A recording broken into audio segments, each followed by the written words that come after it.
નમસ્કાર, શો ટાઈમમાં આપનું સ્વાગત છે. ભાવનગર શહેરમાં પડેલા સામાન્ય વરસાદે મહાનગરપાલિકા દ્વારા કરવામાં આવતા વિકાસ કામોની પોલ ખોલી નાખી છે. શહેરના સિંધુનગર વિસ્તારમાં વાહનો ફસાઈ જતા લોકોએ રોષ વ્યક્ત કર્યો હતો.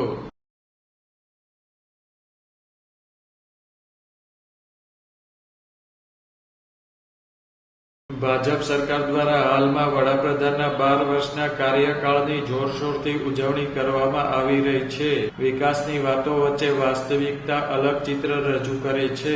ભાવનગર શહેરમાં થઈ રહેલા વિકાસ કામોની સામાન્ય વરસાદે પોલ ખોલી નાખી હતી.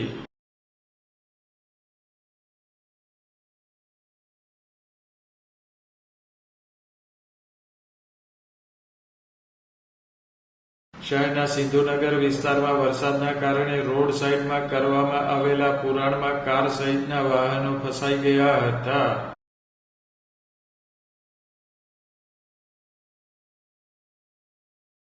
મહાનગરપાલિકા દ્વારા વિકાસ કામો માટે કરોડો રૂપિયાનો ખર્ચ કરવામાં આવે છે, પરંતુ કામની ગુણવત્તા અંગે ઘોર બેદરકારી દાખવવામાં આવતી હોવાથી લોકોને પરેશાની ભોગવવી પડે છે.